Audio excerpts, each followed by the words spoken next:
West Coast Cookbook and Speakeasy with Chef Justice Putnam. Netrootsradio.com.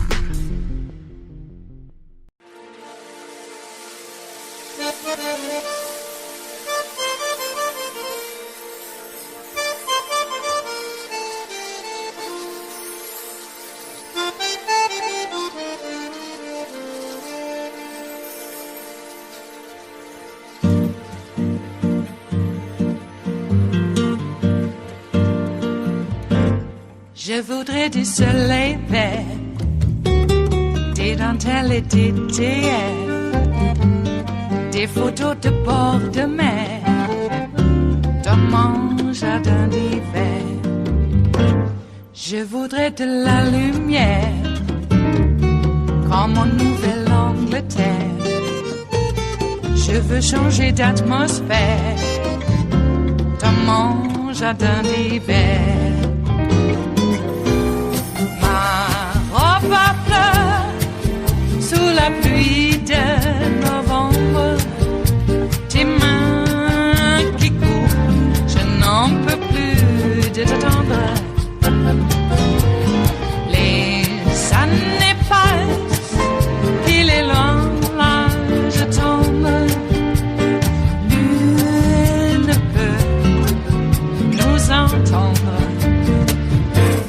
Je voudrais du Fred Astaire, revoir un latte. Joining me now is my good friend and brilliant legal mind, Joyce Vance. She's a former U.S. attorney, a professor at the University of Alabama School of Law, and an MSNBC legal contributor. Joyce, as always, thank you so much for being here. There's so much to unpack when it comes to Trump legal. So let's start with former White House lawyers Pat Cipollone and Patrick Philbin. Both are claiming executive and attorney-client privilege in order to avoid answering certain questions from the DOJ about January 6th. Cipollone did the same thing in a taped interview with the 1-6 committee. Let's take a quick listen. And what about the president? Did he indicate whether he thought the president was doing what needed to be done to protect the vice president?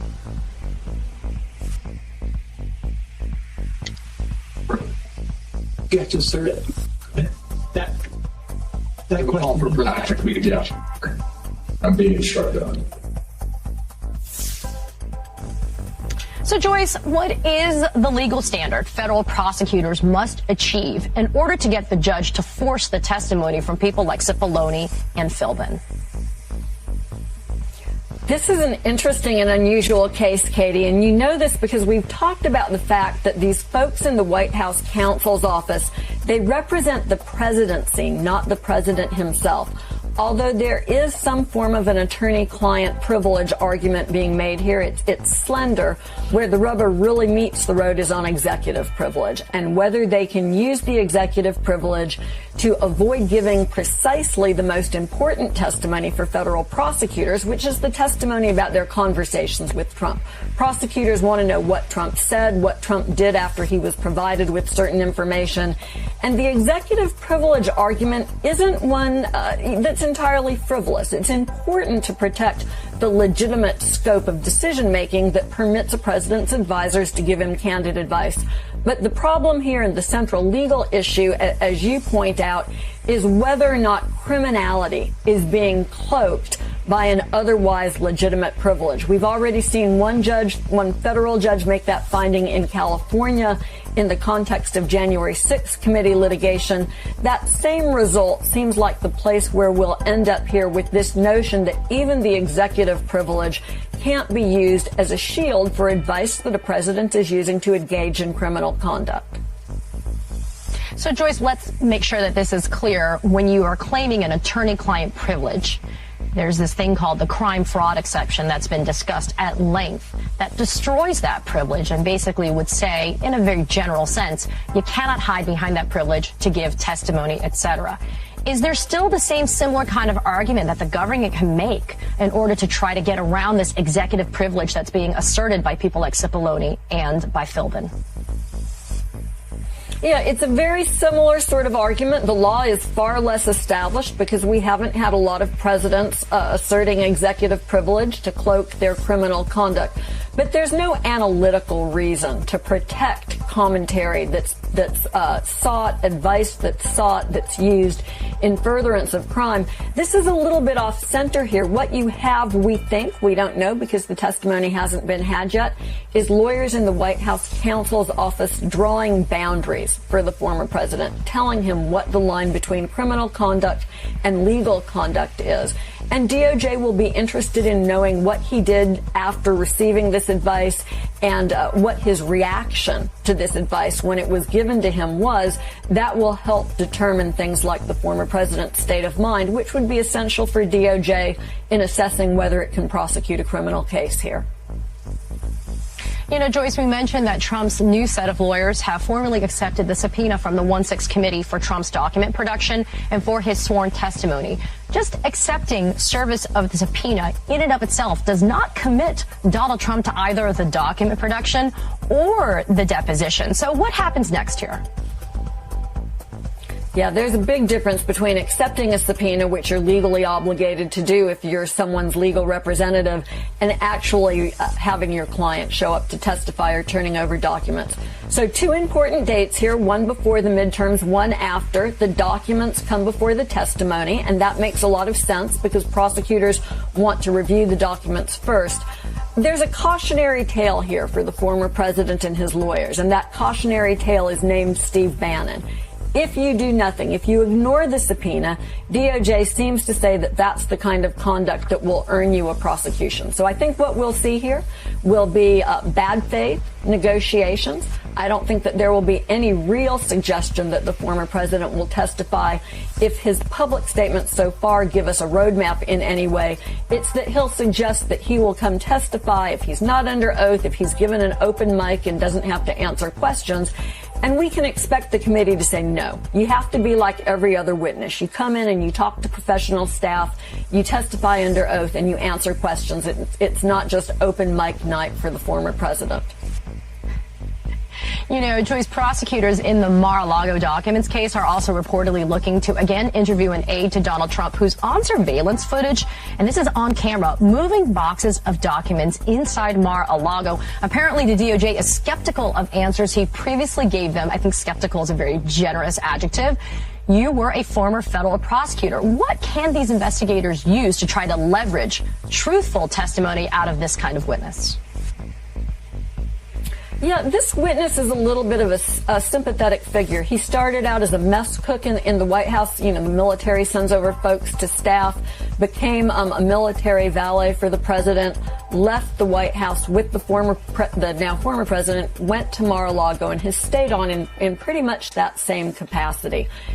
It's not unusual for DOJ to find low-level people who try to conceal criminal conduct early on in an investigation. And it's very important to you as a prosecutor to uncover why that testimony is untruthful. Is that person trying to hide their personal criminality? Are they afraid that they themselves would be prosecuted? Or has someone who's more involved in the criminal conduct suggested to them that they should lie, told them that it will be okay? Getting clarification on those points can be very important, especially when, as here, we know that DOJ is looking at obstruction of justice. And there are really 2 bright line options. But one is where you know the witness has not been truthful under oath. You can then confront that witness with the possibility that they'll be prosecuted. If you have a good perjury case or a good false statement case, and give that witness the opportunity to come clean and tell the truth in exchange for either a plea deal or an agreement that they won't be prosecuted. It sounds like that's what's going on here, and it would not be surprising to see DOJ obtain this testimony.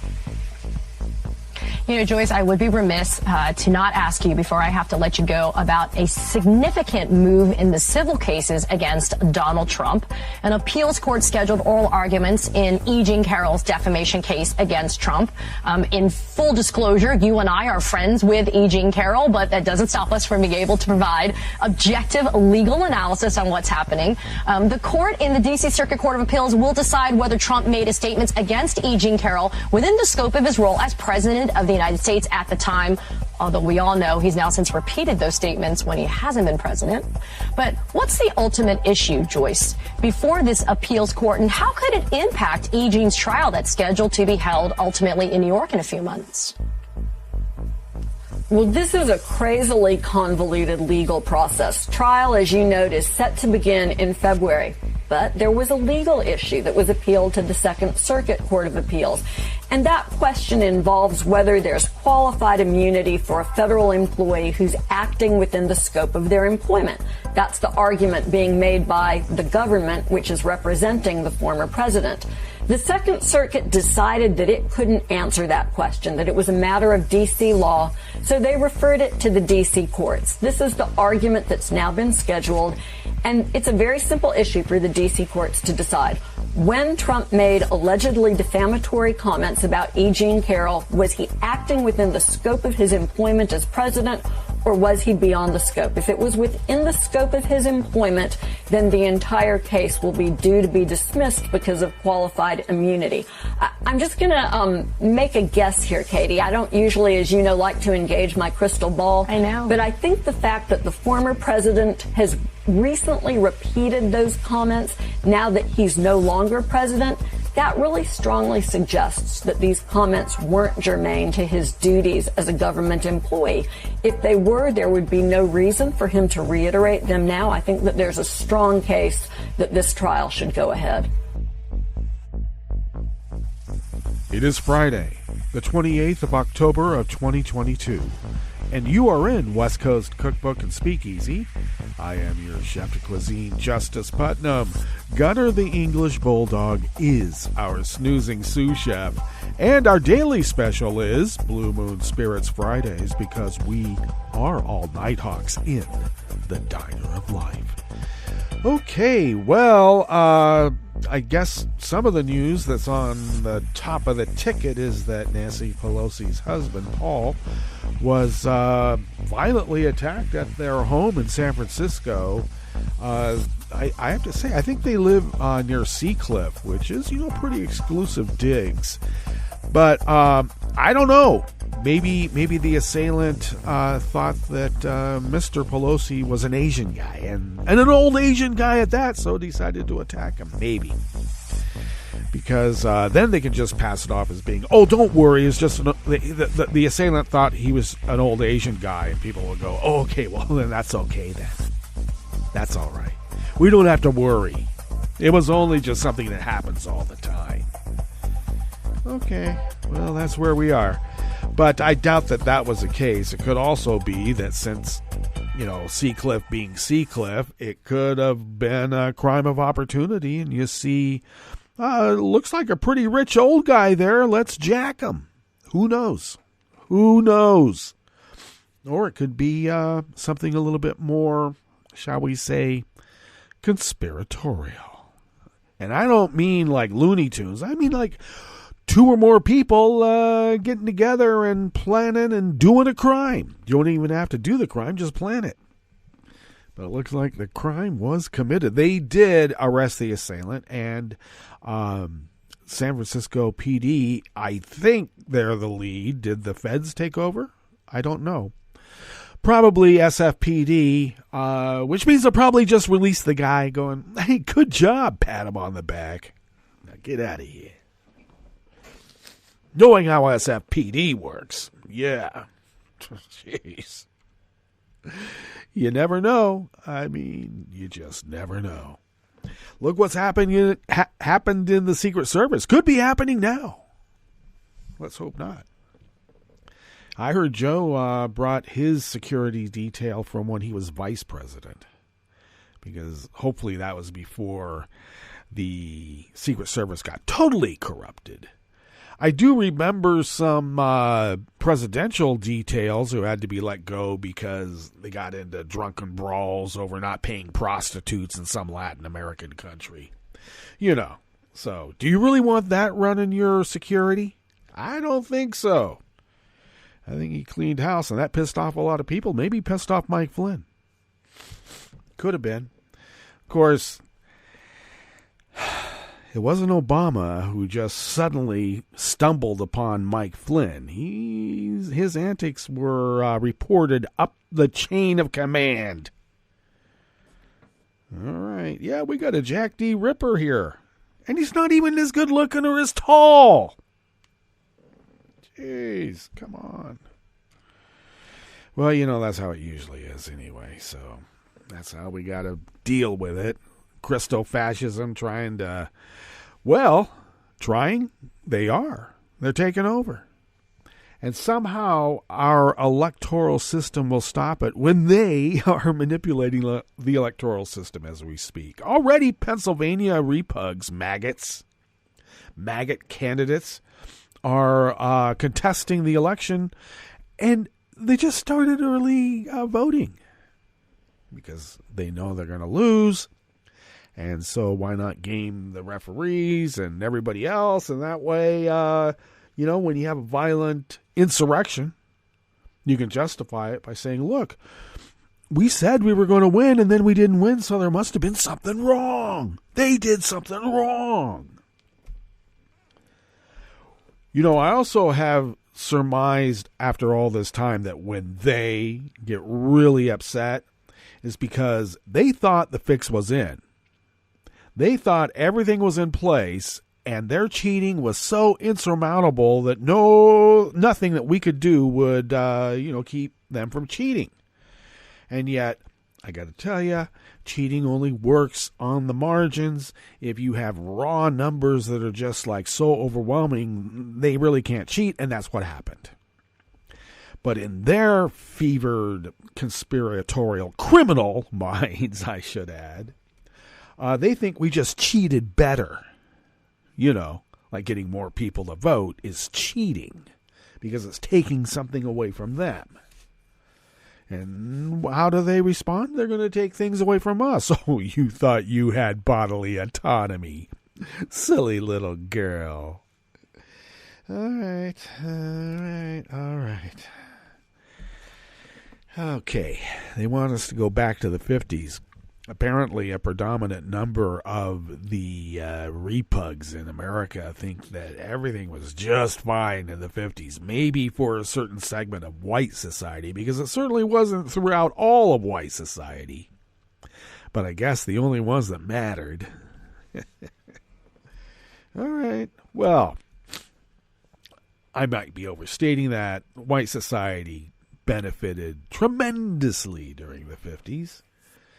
Because, they didn't call it the Red Scare for nothing. It's a Red Scare. It's going to, make us all something not white. Oh, no. Really? I thought it was about communism. Yeah, well, we colored it. So there. Okay, you colored it. And then they always come back and say, why do you make it about color? I don't know. Why did you? Okay. And the overt racism, the overt bigotry against gay people and trans people, and now people who have been injured. People who have had a calamity, like a stroke, cancer. Well, on the other hand, look how they treated Gabby Giffords after she had been shot in the head. She made tremendous comebacks, but, they all said, she's not all there. And now, the big guy, the everyman, he gets a stroke, and they're like, oh, well, he wasn't all there to begin with, and now there's even less. Well, he wasn't all there. I love how Oz, who has never held public office, accuses Fetterman of not having any experience, when Fetterman is the lieutenant governor of Pennsylvania. No small feat. And I don't mean that he's got, size 13s, because I think they're 14 or 15. I don't know. I'm talking about a feat of electoral prowess. That wasn't easy. And he did it. And he'd been a mayor, too. You don't just jump into the lieutenant governor position. Of course, if you're of a certain station in life where you've miraculously gotten money by lying and cheating people out of their funds, God wanted me to steal your money. Yes, he did. And it's always he. Okay. Well, and what the point being is that when people amass a certain amount of money, the predominant assumption by they and others is that they have the secret of the universe. Otherwise, how would they have been able to amass this great fortune? Look at Musk. I was wondering why I was sneezing this morning. I'm allergic to Musk in the morning. Isn't everybody? Well, we are now. And apparently, I guess, maybe Trump will be coming back. There's been some speculation that that's not the case. But one of the people that Musk fired was the woman monitor that personally banned Trump. Get rid of her. I have to say that now this is just anecdotal, but so far the vast majority of people who have been fired at Twitter are of, well, Indian or Pakistani descent. Get rid of the Punjabis. Okay, let's do it. I don't know.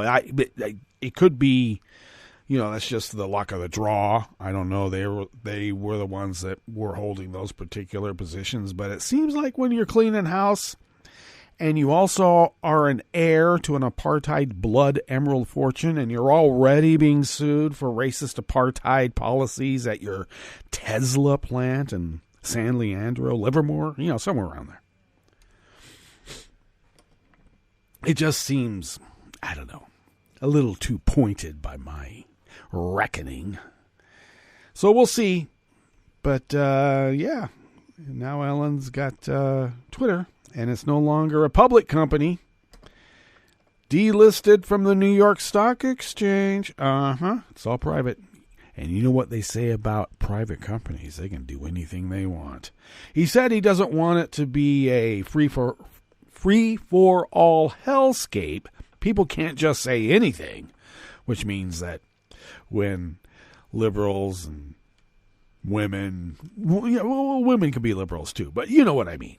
When we are all harassed horrendously and our lives threatened and we say one little thing in retort like leave me alone or else, they'll ban us for being threatening and harassing and threatening violence. And we will be banned accordingly. As it was tweeted earlier, Elon Musk will... we'll probably ban about 24 more liberal progressives before he ever bans a white supremacist. All right. Or maybe we all have to sign NDAs that we won't say anything bad about him because that's how free speech works. All right. Here we are. Well, I don't know. We could still stay and resist. I know I am. I know others have voiced the same sentiments. So let's see how it goes. And we will. And how about we get into the curated part of the show for you here as we progress along this fabulous Blue Moon Spirits Fridays. At the top, Trump and his allies continue to assert executive privilege to keep from being investigated for crimes. Crimes. Not too many presidents have ever hid behind executive privilege to keep from their crimes. Not too many. I mean, you might say Nixon, because those were crimes, and people suffer the consequences too. Not Nixon. He got pardoned. On the rest of the menu, Texas Attorney General Ken Paxton blamed the Biden Justice Department for an investigation of him that was begun under Trump. North Carolina GOP Senate nominee Ted Budd was part of a business scheme accused of defrauding farmers.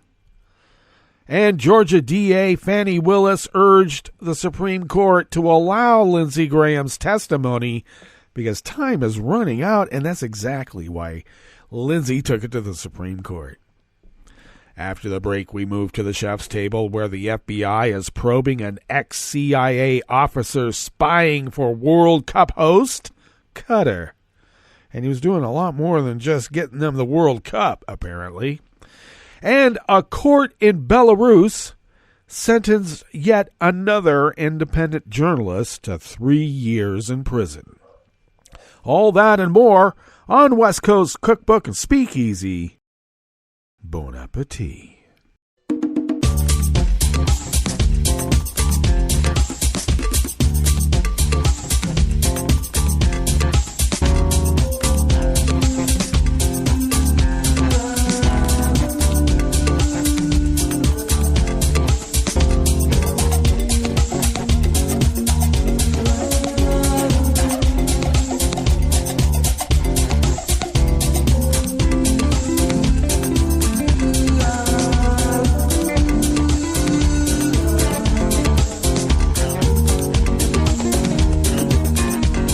Near the bottom of our homepage at netrootsradio.com, to the right of the page is the chat room link, and the chat room is monitored by Kelly Lincoln. Thank you, Kelly. To the left of the chat room link across the page there, near the bottom of our homepage at netrootsradio.com, is the link to our Patreon page. And if you could become a recurring Patreon of Netroots Radio, it really helps. And I'll tell you why. Because it helps us pay our bills. And apparently that's very important in a materialistic society in which we live.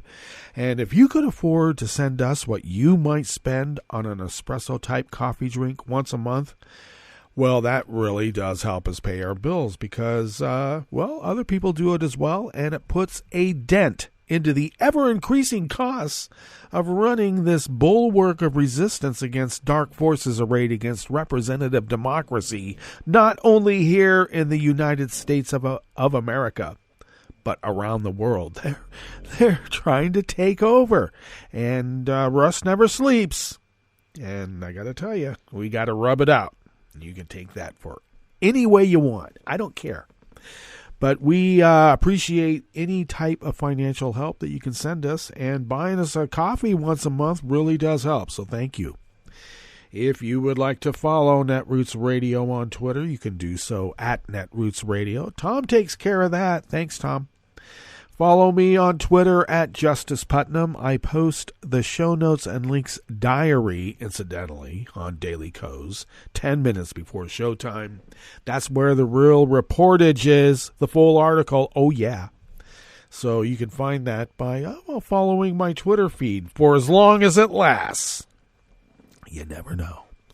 You can follow the show on Twitter at Cookbook West and pick up podcasts by way of Spreaker, Stitcher, TuneIn, iHeart, YouTube, iTunes, wherever podcasts can be found. And, of course, the deep archive of the Netroots Radio Library over 11 years, these many 11 years, of the Netroots Radio shows produced. Yeah, we did them. You can find that at the Internet Archive at archive.org. All right, this first offering here in the Bistro Cafe of West Coast Cookbook and Speakeasy is by Emily Singer out of the American Independent. Texas Republican Attorney General Ken Paxton accused the Biden Department of Justice of political persecution over an investigation into allegations that Paxton abused his powers in office. However, the FBI investigation of Paxton, who was running for a third term as the state's attorney general, which I should add, while under indictment for securities fraud, a decade's worth of indictments for securities fraud. How is this guy still in office? Texas GOP, that's why. And he's running against Democratic civil rights lawyer Rochelle Garza, began in November of 2020, this investigation currently, when Trump was still in office and when Trump appointees ran the Bureau. In February, Paxton was asked by Fox News about the FBI investigation and said, "That's the Biden FBI, the Biden DOJ. They were under investigation by my office. I don't know what they're going to do. All I can tell you is that we're doing the right thing. We continue to do the right thing. I don't know. I don't control what the Biden White House does." Yeah, sounds like a crook, doesn't it? The investigation into Paxton was the result of allegations made by 7 of his top aides in October of 2020 that the top Texas law enforcement officer had engaged in bribery and abuse of power. His own aides. According to the Associated Press, Paxton hired a lawyer to probe an FBI raid on properties of developer Nate Paul, who had donated tens of thousands of dollars to Paxton's political campaigns. Paul said during a deposition in November of 2020 that Paxton had recommended he hire a woman that Paxton had told several people he had an affair with. Paul denied that his subsequent hiring of her was a favor to Paxton.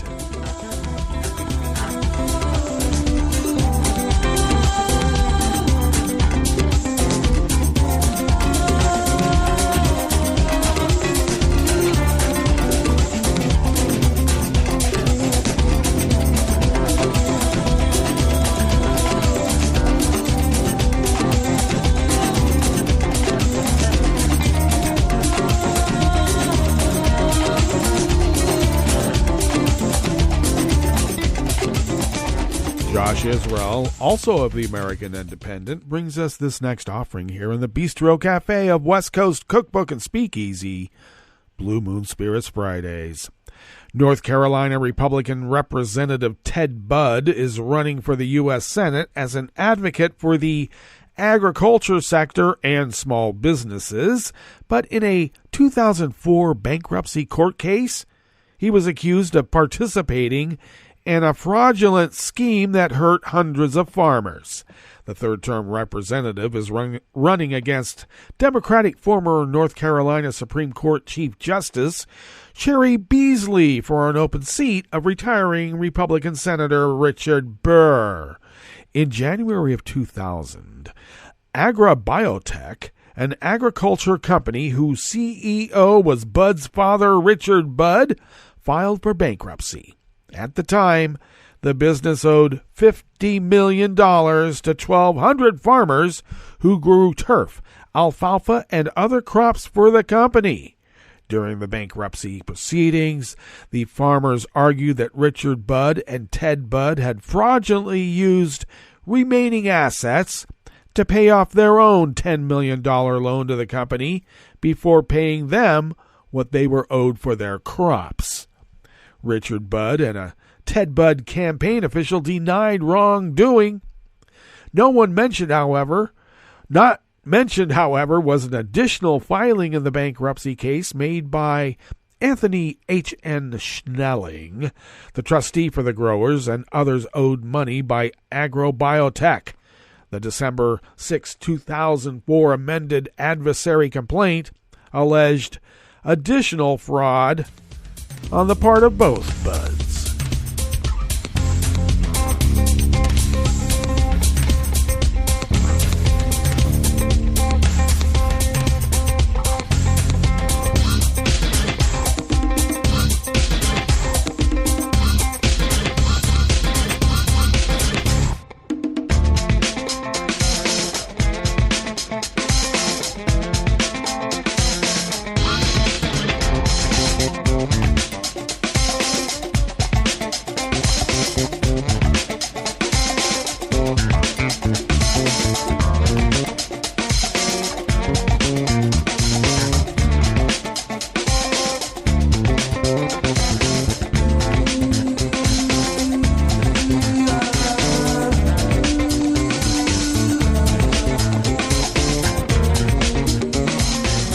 Staff at the Associated Press brings us this final offering here in the Bistro Cafe of West Coast Cookbook and Speakeasy. The Georgia prosecutor investigating illegal election interference in the 2020 election said that the Supreme Court should not stand in the way of U.S. Senator Lindsey Graham's testimony to a grand jury. In a filing with the High Court, Fulton County District Attorney Fani Willis said the justices should reject Graham's plea that they block his testimony while he continues to appeal the order to appear before a special grand jury. The panel is investigating whether then-President Donald Trump and others illegally tried to influence the 2020 election in the state. Justice Clarence Thomas issued a temporary stay of the testimony while the court more fully considers the issue. Thomas acted on his own as the justice who handles emergency appeals from Georgia, but the entire court is expected to weigh in probably after the grand jury has been disbanded. Now, Graham has argued he is shielded from the questioning by a constitutional provision, the Speech and Debate Clause, which I never thought included committing a crime, but you never know. Willis said lower courts have already modified the subpoena that was issued to Graham to foreclose questioning about protected legislative activity, including questioning on any topics related to individual investigation by the senator into election wrongdoing in Georgia, while allowing questioning only on topics outside the boundaries of legislative activity.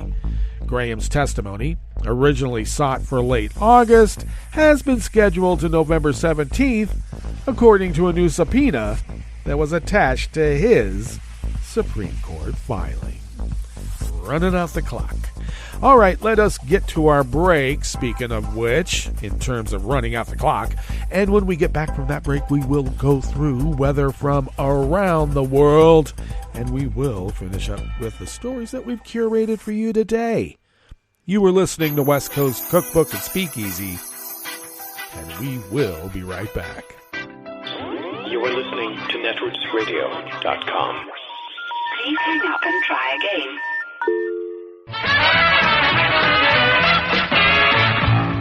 From a point at sea to the circles of your mind, a new force is at work for planetary transformation. New radio for a new Earth.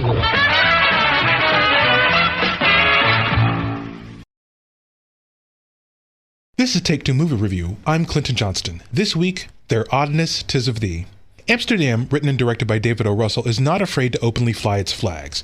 It presents the yin-yang between disfigurement and beauty. It celebrates the relationships we choose over those we're arranged in. It asserts that performing music together cements us both personally and socially. It gives us instances of eyes and acts of seeing to underscore the need to be focused enough to reveal that which is trying to hide. Most importantly, it looks at how we must build bonds of love, even through sacrifice, because when we don't, we open room for other forces. Most dangerously, tribalism, authority, and greed, which can tear us both apart and from each other, destroying our lives, our liberty, and our pursuit of happiness. And these motifs and themes make a good story to tell right now, but Amsterdam is not an easy movie to watch, and I think that's intentional. I think Russell and crew want us to work for it. For instance, he and Oscar-winning cinematographer Emmanuel Lubezki shoot so many shots markedly from above and below that we can't forget that we're looking. Also, our dynamic duo and first-time feature art director Daniel Osborne construct numerous carefully composed shots so beautiful they distract. And then they move the camera, again denying us passive admiration. Sometimes the camera just flies, and where that can suggest we all need to see things from a different perspective, here, I think, it's more that we need to remember that others can have skewed views of our shared situations. There are also some bold narrative choices, like a first-act flashback that feels really long, but we need its info, and I don't see a better choice. Second example, the film is narrated by a single character, except for this one point, because the moment for these other two is so strong, they break into narrational space. I get that, but it's still odd. And I think that's my takeaway from Amsterdam. I think I get it, I liked what I got, but it's still odd. Odd's not bad. This has been Take Two Movie Review. I'm Clinton Johnston. Catch up with us at TakeTwoMovieReview.com and feed us back on our channel on YouTube.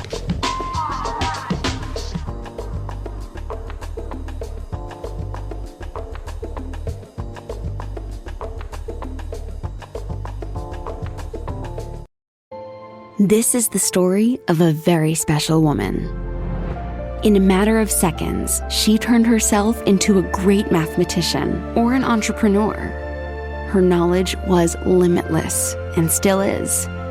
She could also make monsters disappear, especially those that lurked in the shadows under the bed. Once, this woman put back together a teenage girl's broken heart, which had been shattered in 1,000 pieces. Just by giving her a bear hug. She masqueraded as a regular person at work, but as a superhero at home. Everyone knows her as Gabriella. I still call her Mom. Your hero needs you now, and AARP is here to help. Find the care guides you need to help, complete with tips and resources at aarp.org/caregiving. A public service announcement brought to you by AARP and the Ad Council. I'm probably okay to have one more drink before I drive home. I'm probably okay. I open the window to stay alert. Probably okay. I just popped some gum in my mouth. Step out of the car, please. I probably made a mistake. Probably okay isn't okay when it comes to drinking and driving. If you see a warning sign, stop and call a cab, a car, or a friend. Buzzed driving is drunk driving. A message brought to you by NHTSA and the Ad Council. This program is presented by the Centers for Disease Control and Prevention.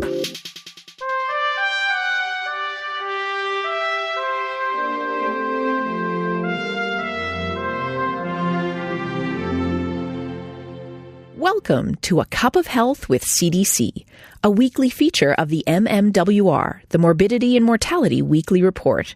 I'm your host, Dr. Kathleen Dooling. From a very young age, we're encouraged to eat fruits and vegetables. Unfortunately, many Americans are not getting the message. Dr. Seung-Hee Lee Kwon is with CDC's National Center for Chronic Disease Prevention and Health Promotion. She's joining us today to discuss the importance of eating enough fruits and vegetables. Welcome to the show, Seung-Hee. Thank you for having me. Seung-Hee, what is the recommended amount of fruits and vegetables? The federal guidelines recommend that adults consume at least 1.5 cups to 2 cups of fruit and 2 to 3 cups of vegetables each day. This is for adults who get less than 30 minutes of physical activity a day. Adults who are more physically active need more calories and thus should be eating more fruits and vegetables. 1 cup is about 12 strawberries or 1 large tomato. How many people consume the recommended amount of fruits and vegetables? We found that very few adults are getting enough fruits and vegetables. Just 12% are eating the recommended amount of fruits, and less than 1 in 10 eat enough vegetables. And consumption is lower among men, young adults, and adults living in poverty. Why is eating a diet rich in fruits and vegetables so important? Eating a diet rich in fruits and vegetables can help with 3 things. 1, it can reduce the risk of many leading causes of illness and deaths, such as heart disease, type 2 diabetes, some cancers, and even obesity. It can also add important nutrients that are commonly missing in Americans' diet. And it can help with weight management if adults consume fruits and vegetables instead of other calorie-dense foods. How can we meet the recommended daily intake of fruits and vegetables? Try to fill half of your plate with fruits or vegetables at each meal or every eating occasion. Making fruits and vegetables the focal point of your meal will help you meet your recommendations. For example, recent studies have shown that adults get most of their fruit during breakfast and snacks. So you can try adding berries to your morning oatmeal or grab a piece of fresh fruit as an afternoon snack. For vegetables, most adults eat them at dinner, so try adding more into your lunch by adding a side salad or packing a snack of baby carrots or grape tomatoes. Are canned or frozen products just as good as fresh? All forms of fruits and vegetables count towards meeting the recommendations. For the most health benefits, make sure that the fruits and vegetables you consume have a limited amount of salt, butter, sugar, or creamy sauces. When selecting canned fruits, choose the ones with lowest sugars. And for canned or frozen vegetables, choose those lower in sodium. Where can listeners get more information about eating a healthy diet? Listeners can go to cdc.gov/nutrition or choosemyplate.gov. Thanks, Seung-Hee. I've been talking today with Seung-Hee Lee Kwon about the importance of eating a healthy diet. Eating a diet rich in fruits and vegetables can help reduce the risk of many leading causes of illness and death and add important nutrients to your diet. Make sure you're eating enough. Until next time, be well. This is Dr. Kathleen Dooling for A Cup of Health with CDC. For the most accurate health information, visit cdc.gov or call 1-800-CDC-INFO. 1 in 6 Americans get sick from eating contaminated food each year. Contamination caused by salmonella is especially common. It's sometimes found in poultry, eggs, ground beef, pork, and even peanut butter. To reduce your risk from this and other foodborne germs, remember to clean, separate, cook, and chill. Clean your hands with soap and water. Separate raw meat, poultry, and seafood from other foods. Wash counters, cutting boards, and utensils before and after using them. Cook all food thoroughly and use a food thermometer to make sure food is cooked. Promptly chill meat, poultry, eggs, and other perishables. Finally, don't prepare food for others if you're sick, and be extra careful when you prepare food for children, pregnant women, the elderly, or people in poor health. To learn more about making food safer to eat, visit www.cdc.gov/vital signs. Hi, I'm Tom Hartman, and since you're listening to netrootsradio.com, show your progressive side and go to the donate button on the bottom of the homepage. It's progressives like you who power Netroots Radio and keep the progressive message beaming everywhere 24 hours a day. Just go to our donate button at the bottom of netrootsradio.com. Thank you for keeping progressive radio at full power.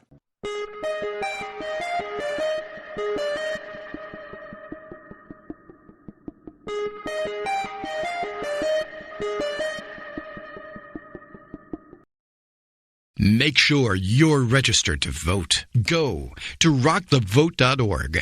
Vote for Democrats up and down the ticket. This message, a public service from all the fine people of netrootsradio.com.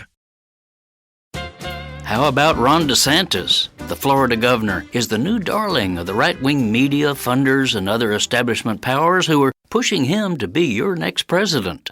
Ron DeSantis is the new Republican Party, gushed one arch-conservative media maven.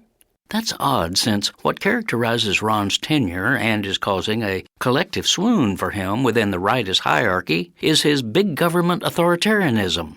Only recently, these same so-called conservatives said such use of government power was evil. But here comes DeSantis, who puts the bull in bullying, bellowing culture war hooey, demonizing immigrants, fabricating claims of voter fraud, promoting COVID lives, and so forth.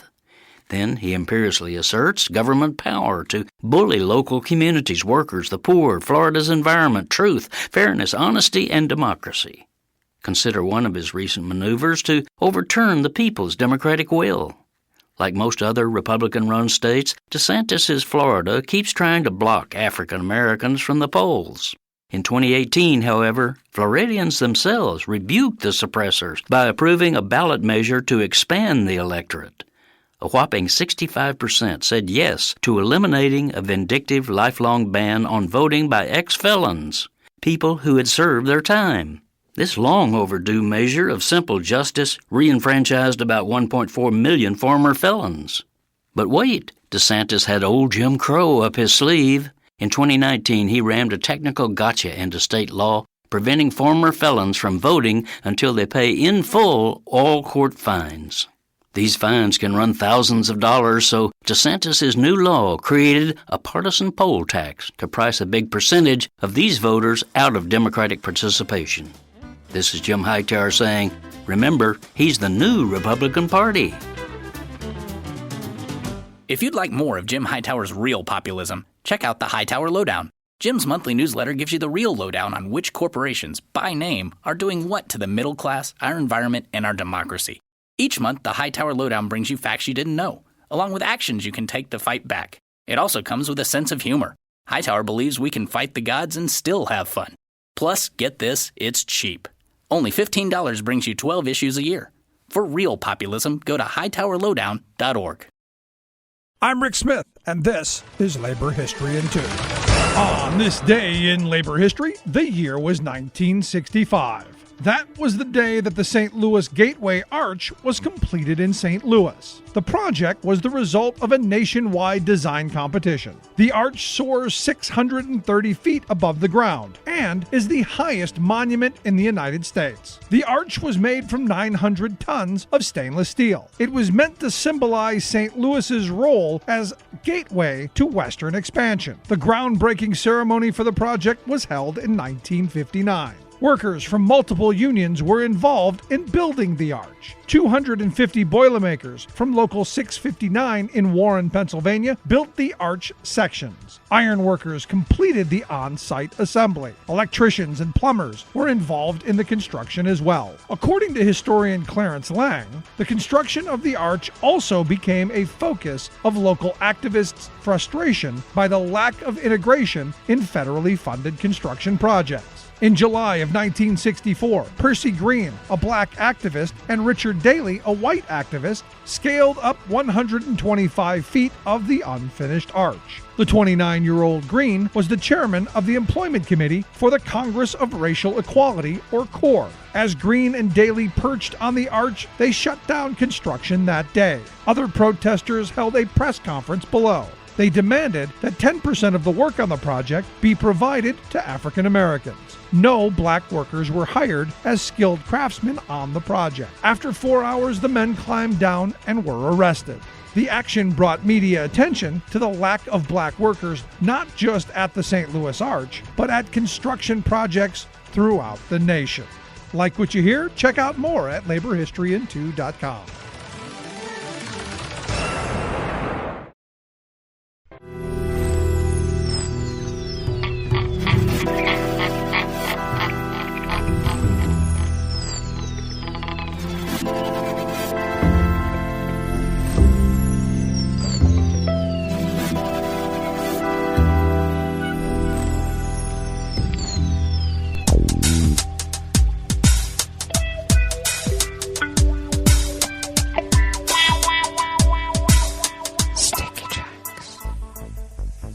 Thank you for accompanying us here to the Chef's Table at West Coast Cookbook and Speakeasy Blue Moon Spirits Fridays. We always begin weather from around the world along the banks of the Rogue River in the Rogue River Valley of Southern Oregon on the west coast of the continental United States of America, where it is currently 39 degrees Fahrenheit. What the heck? Though we are expected to be a tad warmer today than yesterday, it looks like we might be around 66 to 67. Though the nights will remain cool, and we do have a possibility of some rain today, though we will mostly have a mix of clouds and sun, with winds light and variable. We remain under an active frost warning, and we will have considerable cloudiness tonight, with lows around 40 to 45, though in the upper reaches it still will get frosty. Cloudy skies tomorrow early will become partly cloudy later in the day, with highs again around 66 to 67, winds light and variable, and we're looking for rain Sunday night, Monday, and it should be a considerable amount and days on end according to the forecast currently. We'll see how that changes. Ragweed pollen remains low right here in Rogue River proper. The air quality index for the region is good at 21 parts per million, though the burn season is starting, and I mean that people get to burn their trash. How dare they? And the daytime UV index is low at level 2. Barometric pressure is falling at 30.18 inches. Visibility is up to 9 miles. And relative humidity is at 96%.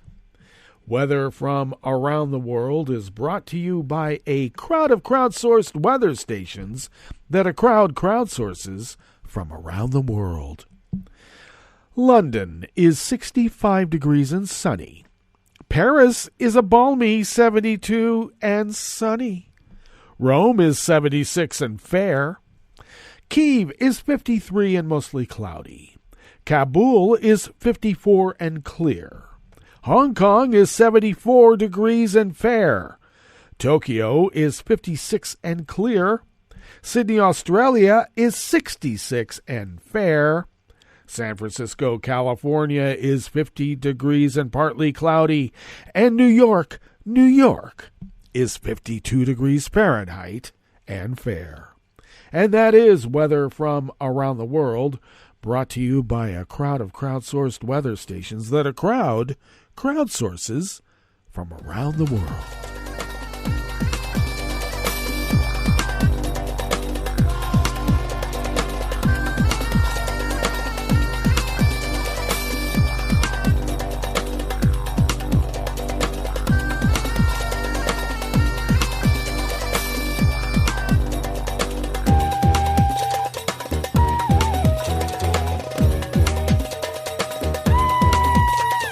Alan Suderman of the Associated Press brings us this first amuse-bouche here at the Chef's Table at West Coast Cookbook and Speakeasy Blue Moon Spirits Fridays. A former CIA officer who spied on Qatar's rivals to help the tiny Arab country land this year's World Cup is now under FBI scrutiny, and newly obtained documents show he offered clandestine services that went beyond soccer to try to influence U.S. policy. An AP investigation found the months-long FBI probe focuses on whether Kevin Chalker's work for Qatar broke laws related to foreign lobbying, surveillance, and exporting sensitive technologies and tradecraft. Chalker's goal, the AP found, was to burnish Qatar's image among American decision-makers while undermining critics who have accused the Persian Gulf monarchy of financing terrorists and other wrongdoing. Federal investigators have focused increasing scrutiny in recent years on Qatar's influence efforts, including those alleged to involve former U.S. national security officials. AP's reporting in the past year has detailed how Chalker and his company, Global Risk Advisors, sought to help Qatar host the 2022 World Cup by spying on soccer officials in rival countries. That included deploying a Facebook honeypot in which an attractive woman is used to lure a target, having someone pose as a photojournalist to keep tabs on one nation's bid, and, after the decision was announced in 2010, waging a failed 2-year campaign to get a top German soccer official to soften his criticism of Qatar. New AP reporting, based on internal Global Risk Advisor's records and interviews with Chalker's associates, show much of his work in the years since has focused on seeking to strengthen Qatar's influence in the U.S.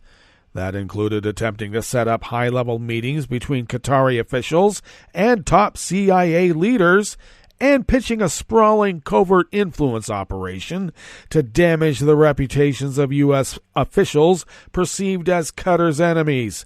The company even boasted in internal records of using spycraft to try to gather information on a congressman who sponsored legislation Qatar opposed.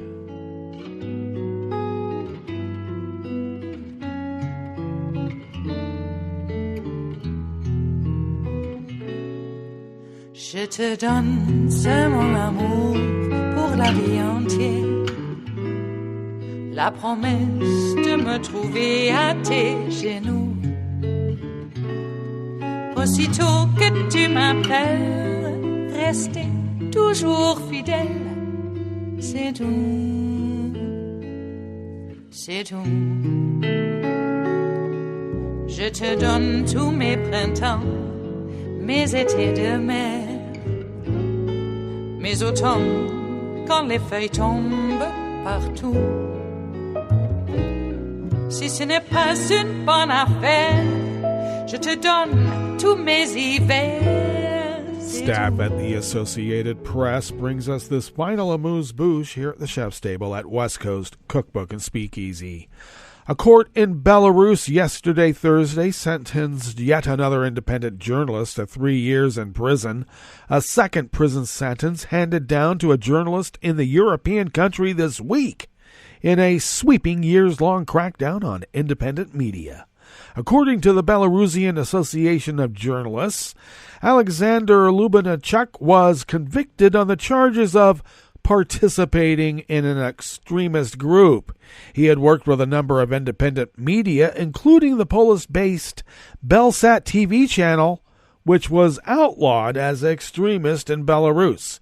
He extensively covered mass protests that erupted in Belarus after authoritarian President Alexander Lukashenko was handed a sixth term that the opposition in the West denounced as rigged. That was August of 2020, by the way. Lukashenko's government responded to the demonstrations with a brutal crackdown in which more than 35,000 people were arrested and thousands were beaten violently by police. Independent journalists were the first to face the government's crackdown. Many were either arrested by the security service or fled the country. A total of 32 reporters are currently behind bars, awaiting trial or serving their sentences. Well, that brings us to the end of our broadcast period for the day and the week. But you do know Netroots Radio broadcasts on, and we will meet up here on Monday for River City Hash Mondays. So do stay tuned to Netroots Radio all day and all night for all the breaking news as it breaks. And we will meet up here on Monday, right here, in West Coast Cookbook and Speakeasy. Bon appetit.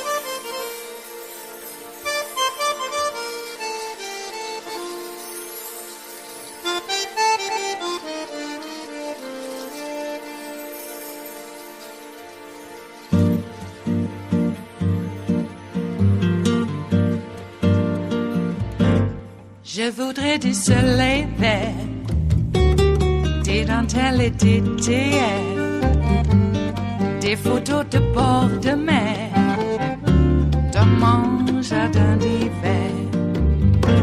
Je voudrais de la lumière, comme en Nouvelle-Angleterre. Je veux changer d'atmosphère, dans mon jardin d'hiver. Ma robe à fleurs sous la pluie de novembre.